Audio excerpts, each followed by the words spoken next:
Merci Nankolo parce que il m'appelle ça toujours souffle de vie donc biso toujours na C ya makolo na pe na C ya mapapu na. Merci la bande retour au bazar abonné na biso vraiment ya Congo découverte chaîne vraiment épée ça rabino makambo et la rabino toujours ba découverte ya sorte ba communion sur ba province na makasi bongo ya maman na biso Mado mafuta nyoka ya Moïse motema papa Justin Bokanzebi donc on appelle ce mino mbote na place Bozali quelque part dans le monde donc merci toujours pe na genou na sima caméra oyo vraiment accompagner biso toujours ndenge masolo tambola selon actualité to tambola toujours na sima actualité to tambola toujours na sima actualité yango lelo atozana kati ya limité na matete de bonhomme vraiment to yoko joie ndeko na biso mwana mboka fils mukoko par rapport à actualité politique au azana ngo par rapport à actualité politique au alobi azo panza lelo par rapport ba conseiller au ya président de la République par rapport il y a des dépassements budgétaires par rapport à Chile gelou oyo et puis c'est vraiment masolo nango tendenge zara par rapport à l'actualité belé atozo kota déjà la carte sur la vraiment to moi la mboka fils mukoko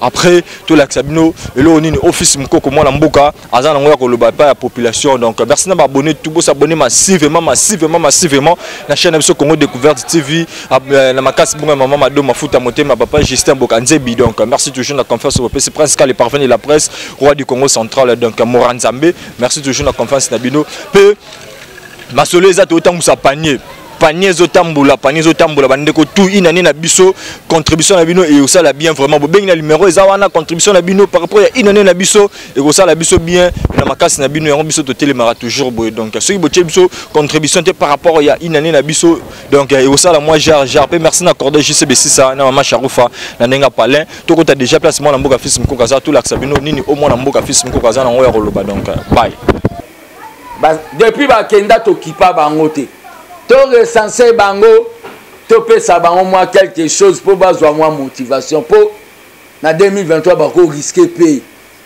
ba murmurer wana analyse ya armée de Baptiste Tshisekedi Yami Baleli de pes nous devons lancer des séminaires de formation des témoins to landa ba polémique ya ba radio te to komane tio ba bengi mira eko te comme on va droit de réponse, tu as lancé un séminaire et actualisation à témoin d'Abisso.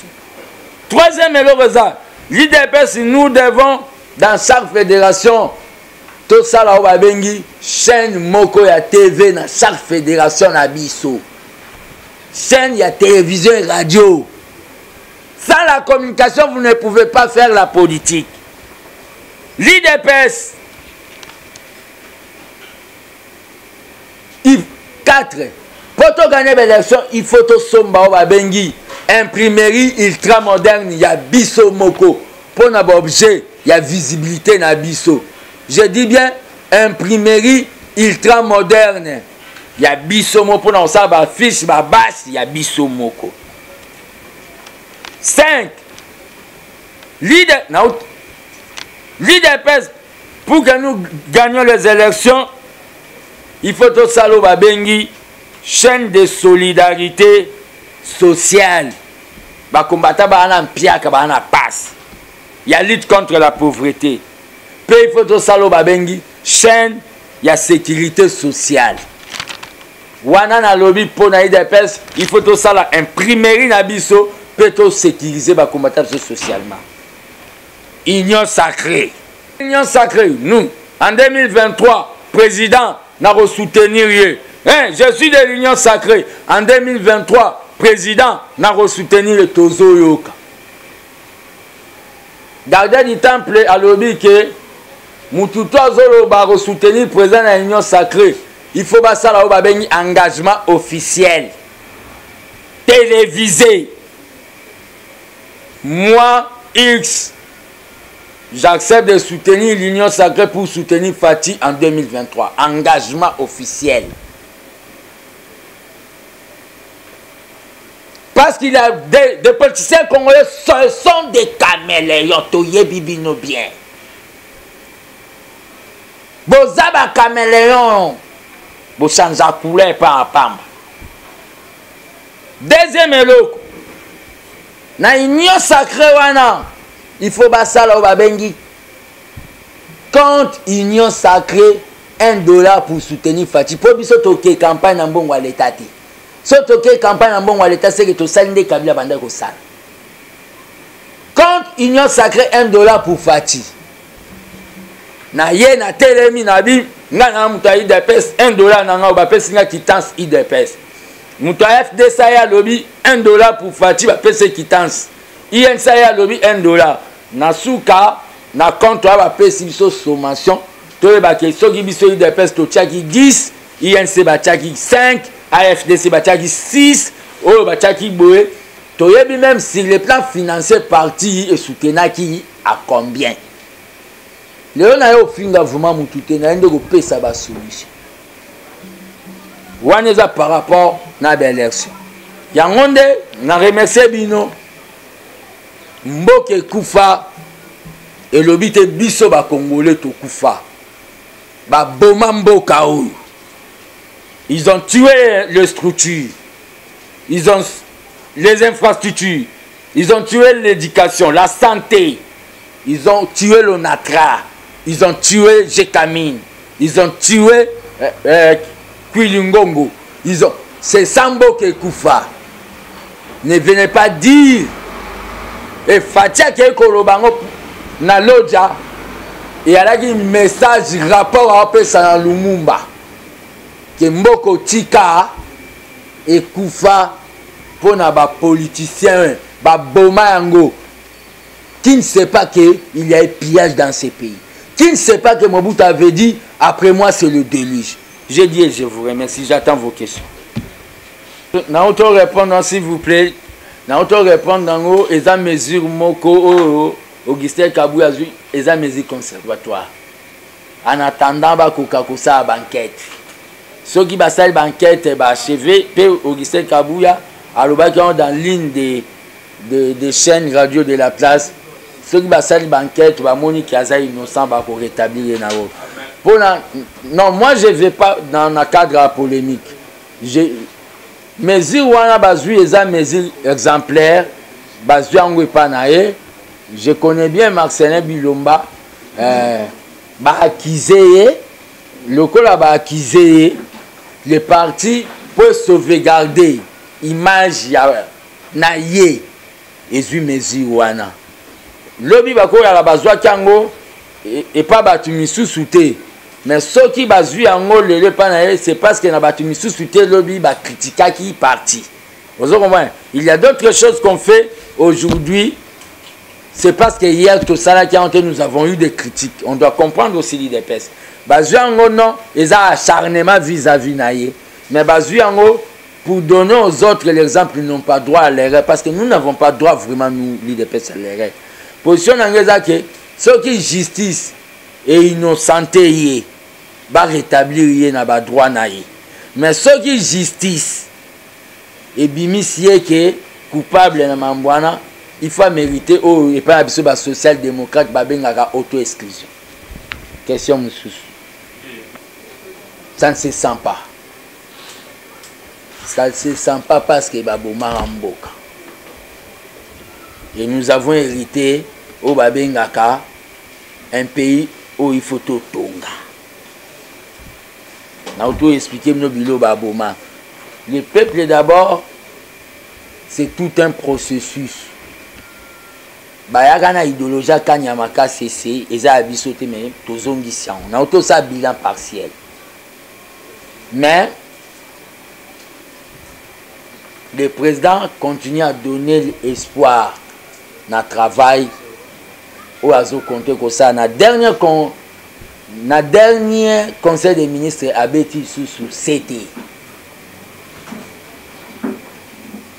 Le peuple d'abord et sa thématique.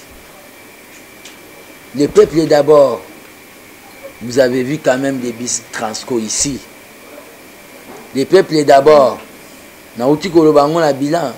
on a escroqué les gens pendant beaucoup d'années, passeport au temps et Kiti. C'est ça le peuple d'abord, tout ça la ondam. Pour na oyo koloba, il y a Batouazo Iba, ça commence à se constater. C'est parce que biso ils ont gêné biso to salo babengi esprit d'équipe. Tobi Misabatu Nabiso Libanda. Vous avez déjà entendu la PPRD un jour, même n'a va faire quelques milliards ya SNEL, dans l'un des hauts cadres ya FCC PPRD à Ibaka. Au mona balobela. Mais biso to l'équipe pour suspendre nan oya biso. Bo sepela kutu lelo po bozo kake tel a volé. À cette époque, il y a là qui boma moto, ils ont entre biso, les oiseaux de même plumage ne se mangent pas, les loups de même. C'était comme ça, biso ils ont bongota. Bon sepela kutu ndebo comme koyoka. Ils ont un esprit à transparence. Troisième loko au lobby qui est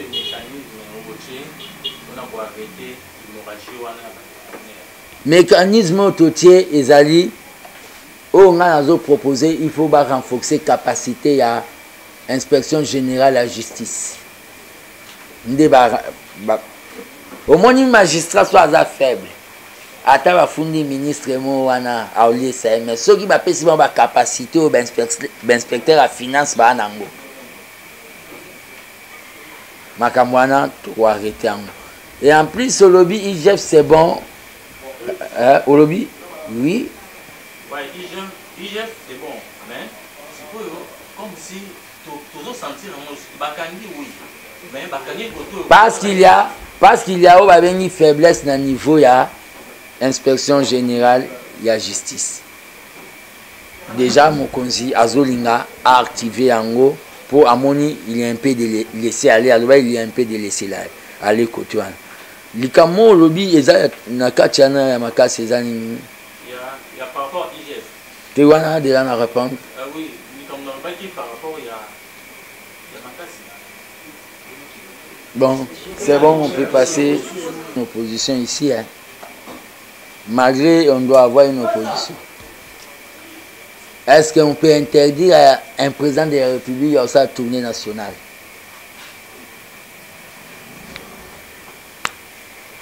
Est-ce que quand Katumbi est allé dans la province orientale, Bisso Pexaki?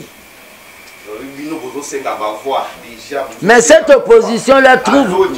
S'il vous plaît, il n'a pas dit ça. C'est les peuples qui demandent. C'est les peuples qui demandent au président de la République. C'est les peuples qui demandent. Nous te voulons en 2023 et le président a dit, il a répondu tout seulement à la question à peuple. Il y a des leaders qui sont là pour une manifestation politique doit se faire seulement à la chambre. C'est ça, c'est notre problème. C'est notre problème. C'est notre... Non, n'allons pas dans haut babengi nini. J'ai répondu, justice est athée. L'indépendance de la justice n'a... Oh. Ça, c'est ce que moi j'ai fait comme étude, s'il vous plaît. S'il vous plaît. Je tiens à profiter pour dénoncer Eloro Monabosani. Le président de la République, la confiance n'exclut pas le contrôle. Bochango. Il y a des histoires qui se passent dans Mambabeta de siège là. Je demande la libération immédiate d'une madame, une maman qu'on appelle Gisèle Chamala, à Ituri, mère d'un enfant de 9 ans, arrêtée, abandonné Kosana Makamu, il y a démobilisation. Il est allé informer l'autorité militaire. Il y a Ituri, il y a un groupe de gens qui veulent donner les armes.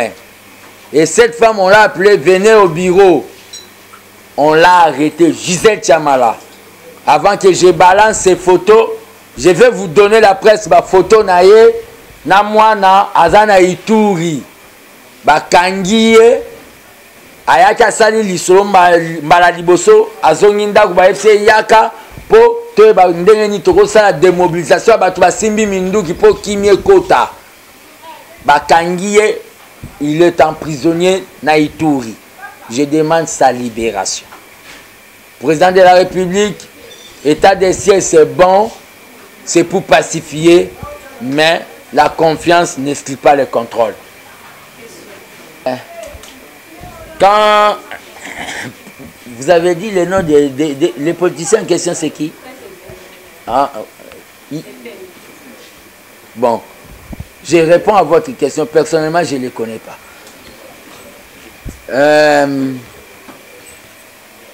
J'ai déjà répondu que le président n'a pas dit que Mboka est Koufa. Le président n'a pas dit Mboka. Le président a dit que Mboka est Koufa. Le président n'a pas dit que les Congolais sont morts. J'ai expliqué, j'ai décortiqué que c'est que Mboka est Koufa. Mobutu avait dit, après moi c'est le déluge. Il y a eu premier pillage, deuxième pillage dans ces pays. Mboka est Koufa. Tu sais que le père avait dit, Nikolo Yakimoyibi, Babomi, des citoyens. Gratuité de l'enseignement, c'est une réussite. Parce que nous avons tenté, malgré il y a un peu des embûches, il y a des difficultés. Mais si les jaloux, ils échec. Ils échec par... On va... Ça, c'est toute une émission. Si les jaloux, malgré... Je suis du parti présidentiel, ils échec, ils ont bengi sans jour bis. Ne nous amenez pas des projets comme ça encore, sans passer dans le ministère où ils ont approprié. Monsieur le président de la République, ça c'est notre pouvoir.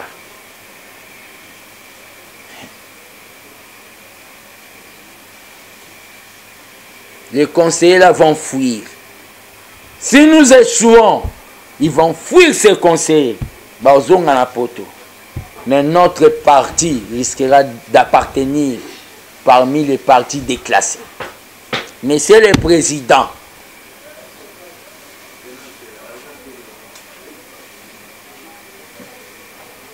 quand nous... Pas question de projet, tu les élus. Tu les élus, ça a échoué. On doit se le dire en face. Mauvaise coordination. J'ai dit, préparation et locaux, parce que je savais que vous allez amener ce genre de questions. Mais pour Namambo, le Bampio du Mobutu, non, moi je connais seulement Moutati qu'empreinte, et ça, de quoi batatiana mo Adoula, et Bembadoula. Soso et Bembadoula. Mais le ministre de l'économie, là, quand j'ai cité les ministres performants, Nathan Guiete, pour moi, non, personnellement, j'avais dit si le peuple ne mange pas, n'a pas fait, il faut démissionner. Un grand Congo comme ça ne peut pas attendre d'un pays comme Namibie, Bali et Sabango. Au moment où ça veut que Bambisi, Basso, Bakou, Batangi, ça veut mon abatiki, ma comme tout compris naté à moi. Koutou Bakoma Kokoufa. C'est que géographie, autant que ça veut dire Yamabe. Nabalak Albert, so Nabalak, so qui Tanganyika, Kuna Bambisi, Koutou Bakoma Kopola, Bakoma Bakoko. De Toyoka. Il faut que les Oba Thompson. Mbongo Babimi, c'est un négociant à bateau de pêche. Je suis de l'île de pêche, mais l'île de pêche, avec l'esprit du sphinx, c'est pour ça que je suis dans le Nouveau Testament, et je suis dans le pouvoir pour la vérité. Peuple Aza Moutouté, Peuple Aza Neti, Bateki Kalungu na moto, Yebse Thompson, Roya Teki Kalungu na moto. Thompson no sera Mobutu anda benga la mer. Oh, tu as benga Mpiodi. Oh, Gisèle Kabouya na radio mona ogaga bengi Thompson. Peuple a teki Kalungu na moto après yo yebise gezoya mais koyaga quantité boui.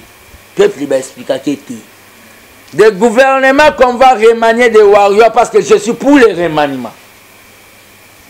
Ça ne sert à rien de mettre les premières pierres. Moi, le jour que je serai président de la République, c'est Dieu qui élève. Parce que ceux qui sont passés président de la République, ils sans chocolat, ils sont Nanzwakaka yo sokoza makasi na communication na tio wana baloba ndeni. Yo za makasi na protocole bavanda ndeni. Nyoso bayekola. Mais je suis en train de dire aux gens, le jour que moi je serai le président de la République, na otikala jamais que tu as première pierre avant la tonga. Et à la natongi kana yo katande riba. je serai un président de ce genre. Ma première pierre en l'air au tabato, bah, choua, bah, copé, ma paix, bah, loqué, on a un système. Et comme inachevé. Na répondre. Je crois bien, on a répondu partout à se plaindre. Et à la que va bengi descente, il y a inspection. À se plaindre, et on a constaté que parmi bateaux bazalaki ba confia qui ba mission moko de ana kati parti na biso za sanctionné na constat sali na Kasai na dernier conseil de ministres né alobi ke amona ngote na Équateur soka kenda na Kasai te partout nde ba embaki na Congo elinga eza la même chose. Alors, il y a un côté en Équateur. Donc, descente à Kasai, il y a là qui est très important. Réhabilitation prison centrale Yamakala. Nous répondons toujours à vos questions. Réhabilitation à la prison centrale Yamakala, il y a des cellules où ils ont réhabilité. Mais quelque part, quand on a la réhabilité, et le gouvernement et le satellite. État, il y a un auditoire dans le campus. Ata moko yo tatiano mona ba réhabilité. Ata moko ba réhabilité ma bende zéro. Les bilan au babengi partiel. Likamni so lobby, il y a nini so au lobby. Ex-conseiller à président Nangamba Sene. L'IDP c'est un parti au Moutako Tapa Longwa. Bosha Bazara membre IDPS à Longwa. Shadar Azara membre IDPS à Longwa. Maman est Bazara membre IDPS yende akenda vraiment ko yebisa les pères qui na moni na sepena qui na parti mususu. Na ko tangelo moko ku boko ebate obemina ku Azara membre. Il est libre de se détacher de l'IDPS. Donc on ne peut pas juger quelqu'un par rapport à son passé. C'est là, d'abord la politisation en question. Na seni kuna basala mamba sport. Na seni kuna basala makambu ya cliti. Est-ce que l'élection est sportive? La CENI fait toujours la politique. Nous avons vu les membres de la Mouka en Soudan traverser ici pour aller voir Sassou dans le cadre de la politique interne. Tatiana, des fois, quand vous venez avec des questions élaborées à partir de... Quand vous venez avec des questions... Prenez ça, ne coupez pas les caméras. Quand vous venez avec des questions élaborées à partir de Fadenhouse, dans des situations très difficiles, Fissinko, c'est un grand communicateur. Je sais, je ne peux pas accepter tout. Je suis l'unique qui refuse si il y a à refuser. Comme j'ai dit que Tilé Gelou, c'est 100 jours bis. Donc vous êtes devant un tisséquediste pur et dur. Je dis, je vous remercie. Pour les dépassements budgétaires, c'est une bonne chose. Je ne peux pas accepter qu'à la présidence de la République, qu'un président de la République puisse avoir 1000 conseillers. Ça, je l'ai dit. Ceux qui vont voir que j'ai dit du mal, tuez-moi le soir. L'essentiel, c'est déjà sorti. Parce que les 1000 conseillers, ils n'ont rien apporté. Ils n'ont rien apporté. Je soutiens Jean-Marc Kabound. Na vision, il y a baisse des trains de vie. On doit réduire le train de vie des institutions. Nous sommes des socialistes. Nous devons nous prouver pour que l'autre mange. C'est ça le socialisme. Si ça vous met mal à l'aise, je vais manger chez le peuple. On doit réduire le train de vie de la présidente de la République. On doit réduire le train de vie du Parlement, du Sénat. On doit réduire le train de vie parce que nous sommes dans les derniers virages.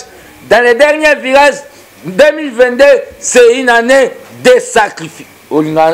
C'est une année de sacrifice. Ou bien on dit dans la bouche, dans l'âme, on pense à autre chose. Ça, je le dis avec l'onction que tu sais. On doit réduire le train de vie. Et ça, c'est bon réduire. On doit réduire le train de vie. Il y a d'autres Congolais qui ont des salaires de plus de 1000 Congolais. On doit réduire le train de vie. Thomas Sankara l'avait fait. Il n'y avait pas du luxe. Nous ne sommes pas un pouvoir du luxe. Nous ne sommes pas un pouvoir du luxe. Nous sommes un pouvoir de sacrifice. Nous sommes un pouvoir du peuple d'abord. Le président avait dit dans son meeting, pour qu'on puisse le lire, nous sommes là pour servir. Non, c'est servir. À bon entendeur, c'est salir. Sinon, si nous continuons comme ça, le peuple risquera de nous sanctionner. Le président de la République, Oyo Karabas Nayo, on doit réduire le train de vie des institutions parce que nous sommes dans les derniers virages. J'ai dit, je vous remercie.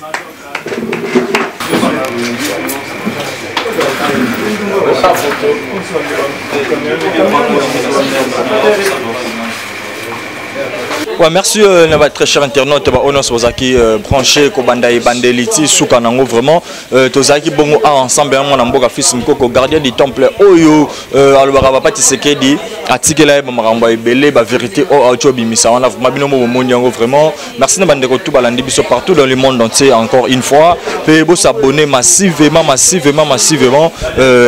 vous allez discuter par rapport à l'actualité par rapport à l'événement tout Oyo dans le Laxabino toujours na chaîne biso merci toujours à mon boss maman Mado Mafuta Nyoka Moïse mon papa Justin Bukanzebi ici merci aussi à mon boss Ribi Lindingu papa Ribi Lindingu vraiment donc mon maman José Boueto merci na Genoa na ma caméra merci na Cordon JCB6 ça ensemble moi Sinaye maman Charoufa na pesi nombo de bazali pourquoi pas na Magibo Kungu équipe Oesimbi Simbi vraiment donc ma solo n'engeza la rappel merci na Kalo n'engeza la toujours kaka donc tant que ça wana ba conseil na bino ba remarque na bino et vous avez la bienvenue et ko koma ceux qui nous amazon tout na balesma bye.